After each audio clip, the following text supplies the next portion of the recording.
Hello my dear students, last lecture में हमने देखा लाइन इंटीग्रेशन क्या होता है। ओके, लाइन इंटीग्रेशन हम कैसे करते हैं और लाइन इंटीग्रेशन करने के लिए हम डिफरेंशियल डिस्प्लेसमेंट कैसे डिफाइन करते हैं, कैसे उसका एक्सप्रेशन हम लिखते हैं। ओके, आज हम बात करेंगे उस लाइन इंटीग्रेशन का application to find the work done. Okay, हमारे पास में एक vector function that is equal to the force is given.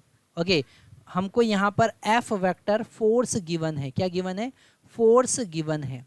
Okay, और इस फोर्स जो कि एक वेरिएबल फोर्स है। कैसा फोर्स है? वेरिएबल फोर्स है, मतलब ये पोजीशन का फंक्शन है, पोजीशन पर डिपेंड कर रहा है। अलग अलग पोजीशन पर फोर्स अलग अलग है। तो अगर हमको वर्क डन कैलकुलेट करना है तो हम कैसे कैलकुलेट करेंगे? ओके, मान लेते हैं कि हमको यहाँ पर किसी पार्टिकल को ए पॉइंट से इस कर्व्ड पाथ पर मूव करवाना है। पर्टिकुलर कर्व्ड पाथ हमको गिवन है कि हमको पैराबोलिक पाथ पे मूव करना है, कि सर्कुलर पाथ पे मूव कर रहा है, कि स्ट्रेट लाइन पे मूव करना है, 3D में मूव करना है, कैसे मूव करना है वो हमको गिवन है। सो ए से बी तक हम यहाँ पर मूव कर रहे हैं और फोर्स एफ वेक्टर हमको गिवन है as a function of position. Okay, तो यहाँ पर हम सबसे पहले differential displacement d r choose करेंगे। ओके, ये डी आर वेक्टर क्या है? D r vector is called differential displacement. क्या कहेंगे इसको? इसको कहेंगे differential displacement.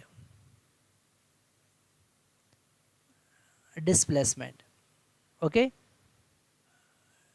Differential displacement. Okay, और इस डी आर वेक्टर को हम लिखते हैं डी एक्स आई के प्लस डी वाई जे के प्लस डी जेड के। ओके, इसे हम लिखेंगे डिफरेंशियल डिस्प्लेसमेंट। ओके, अब अगर हमको छोटा सा डिस्प्लेसमेंट में छोटा सा work done that is called differential work done calculate करना है। ओके, हम क्या कैलकुलेट कर रहे हैं अब? Differential work done. Differential work done.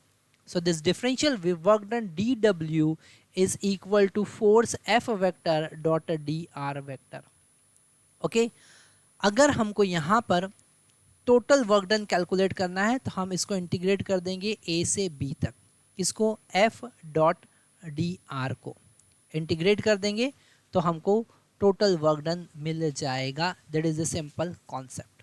Okay, total work done हमको यहाँ पर मिल जाएगा। तो यहाँ पर इसे हम हाईलाइट भी कर सकते हैं, तो हाईलाइट कर लो भैया। ये हमने इसे हाईलाइट कर लिया। ओके, तो यहाँ पर हमको एक कॉन्सेप्ट समझ में आया कि हम लाइन इंटीग्रेशन का यूज़ कर सकते हैं to find the work done by variable force, है ना। Work done, the application of line integration, this work done is application of line integration. Okay, जो हमने देखा। तो इससे रिलेटेड एक न्यूमेरिकल हम सॉल्व करते हैं तो हमको और क्लियरली सारा कॉन्सेप्ट समझ में आएगा। तो मेरे प्यारे बच्चों, हमारे पास में वर्क डन से रिलेटेड एक न्यूमेरिकल गिवन है। क्वेश्चन में गिवन है find the work done in moving a particle in force field F vector is equal to. अब एफ वेक्टर यहाँ पर क्या गिवन है? एफ वेक्टर हमको गिवन है, F vector is equal to 3x square I cap plus 2xz minus y J cap plus z K cap. Okay, ये vector function हमको given है। ओके, अलोंग फर्स्ट, इसका फर्स्ट पार्ट हमको करना है straight line from 0,0,0 to 2,1,3। Okay, हमारे पास में अगर हम इस लाइन को प्लॉट करें तो एक्स एक्सिस है, this is our x axis, this is our y axis and this is our z axis Cartesian coordinate system, and the intersection of this all three reference axis is called origin. So it is 0,0,0, and we have to move this particle from this origin to the point P. This is O and this is P. Okay, it is 2,1,3. okay, तो हमारे पास में यहाँ पर limit के values यहाँ पर मिल गई हैं, हमारे पास बाउंड्री कंडीशन मिल चुकी है। अब हम जब इंटीग्रेट करेंगे तो यहाँ पर हमको सबसे पहले इंटीग्रेशन करने के लिए इस एक्स वाई जेड में रिलेशन पता होना चाहिए। क्यों? क्योंकि जब हम यहाँ पर देख रहे हैं, हम इसे इंटीग्रेट करेंगे, work done is equal to integration F dot d r from this O to P, okay, from this point O to point P. तो हम यहाँ पर इसका डॉट प्रोडक्ट करेंगे, 3x² इंटू आई के plus 2xz minus Y into J के plus z के, okay. और इसका डॉट प्रोडक्ट किसके साथ करना है हमको? इसका डॉट प्रोडक्ट करना है हमें डिफरेंशियल वेक्टर के साथ, और वो हमको पता है क्या होता है, डी एक्स आई के प्लस डी वाई जे के प्लस डी जेड के, ओके। डॉट प्रोडक्ट करेंगे हम और इसको इंटीग्रेट करेंगे 0 टू p तक, ओके। तो हमको यहाँ पर मिलेगा, डॉट प्रोडक्ट करने के बाद क्या मिलेगा, तो x का x के साथ मल्टीप्लाई, 0 से ओरिजिन से पॉइंट p तक x का मल्टीप्लाई x के साथ, so this 3x² into d x plus 2xz minus Y into d y plus इस जेड एक्सिस को थोड़ा सा छोटा बना देते हैं, plus z into d z. तो जब हम इंटीग्रेशन करेंगे तो फर्स्ट टर्म को इंटीग्रेट करना कोई बड़ी बात नहीं है, हम x को x के रिस्पेक्ट में इंटीग्रेट कर सकते हैं। थर्ड टर्म को इंटीग्रेशन करना भी हमारे लिए कोई बड़ी बात नहीं है, z को हम z के रिस्पेक्ट में इंटीग्रेट कर सकते हैं।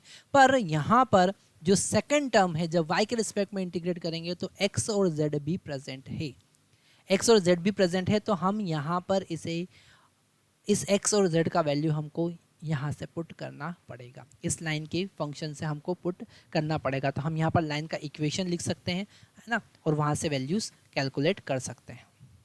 अब हम यहाँ पर जब हमको इसको स्ट्रेट लाइन पर इंटीग्रेट करना है तो हम 3D में स्ट्रेट लाइन का इक्वेशन लिख सकते हैं, है ना। 3D में इक्वेशन लिखने के लिए हम क्या यूज़ करेंगे, हम कॉन्सेप्ट यूज़ करेंगे x minus x1 divided by x2 minus x1 is equal to y minus y1 divided by y2 minus y1 is equal to z minus z1 divided by z2 minus z1, okay. तो हमने यहाँ पर देखा कि line का equation 3D में क्या होता है, ओके। अगर हम यहाँ पर वैल्यूज पुट करेंगे तो this are x1 x2 x1 y1 z1 and x2 y2 z2। तो वैल्यू पुट करने के बाद हमको मिलेगा x माइनस 2, ओके, यहाँ पर हम 0 लेते हैं, x minus 0 divided by 2 minus 0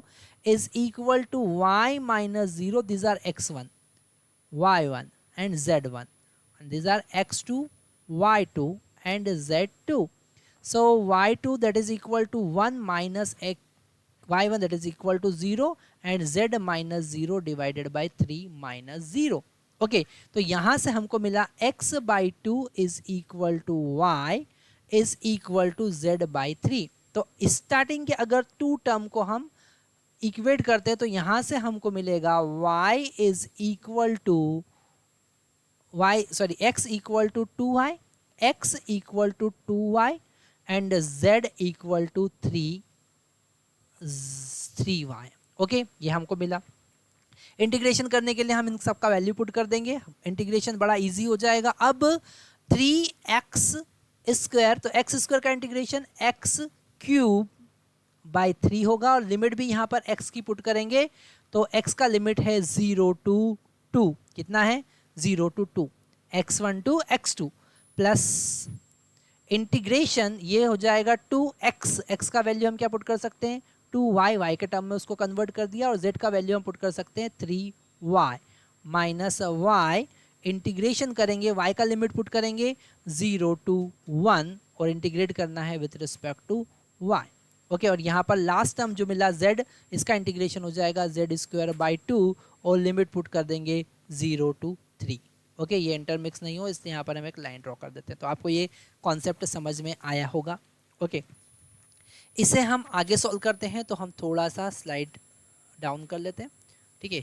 हमको मिला this work done is equal to this 3 will cancel out and upper limit that is equal to 2 cube, lower limit that is equal to 0 cube.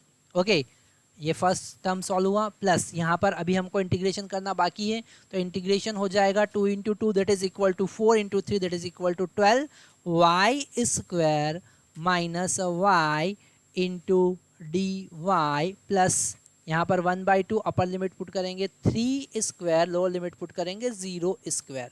Okay, तो W is equal to अब हमको मिलने वाला है that is 8 plus ये हो जाएगा 12 y cube divided by 3 minus y square divided by 2 और लिमिट पुट करेंगे 0 to 1। Okay, 0 to 1 plus it will become 9/2।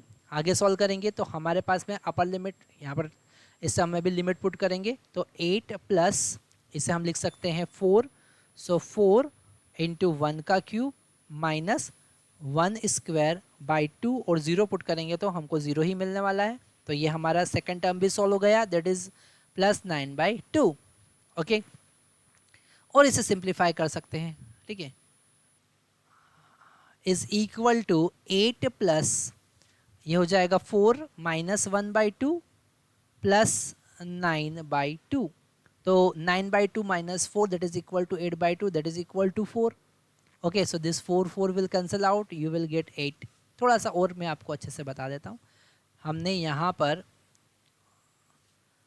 इन दोनों का एलसीएम लिया तो हमको मिला 8 प्लस 4 माइनस, है ना, इसको लिखेंगे plus minus 1 plus 9 divided by 2।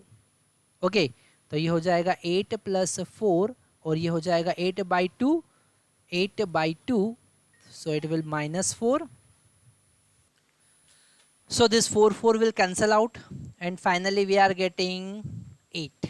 क्या हमको मिल रहा है? हमको 8 मिल रहा है। तो यहाँ पर हमने देखा कि अगर हमको लाइन इस 3D में अगर लाइन पर इंटीग्रेट करना है तो लाइन का इक्वेशन हमको कैसे फाइंड करना है वो हमने सीखा। ओके, इसी क्वेश्चन को अगर हम सेकेंड पार्ट इसका अगर हम सॉल्व करते हैं, ठीक है, यहाँ पर अगर हम सेकेंड पार्ट सॉल्व करते हैं तो सेकेंड पार्ट में हमको गिवन है on the curve defined by x square is equal to 4y 3x square is equal to 8z। Okay, तो यहाँ पर from x equal to 0 to x equal to 2। Okay, तो यहाँ पर हम x का वैल्यू पुट कर सकते हैं, y का x का वैल्यू y के टर्म में पुट कर सकते हैं और x का वैल्यू z के टर्म में पुट कर सकते हैं और यहाँ पर x y और z में भी रिलेशन फाइंड कर सकते हैं, ठीक है, और यहाँ पर पुट करके इस क्वेश्चन को सॉल्व कर सकते हैं। एक बार आपको ट्राई कीजिएगा, नेक्स्ट लेक्चर में हम इसका सॉल्यूशन आपको प्रोवाइड करेंगे तो आपको अपना आंसर क्रॉस चेक करने में बहुत ज़्यादा हेल्प मिलने वाली है। Thank you very much.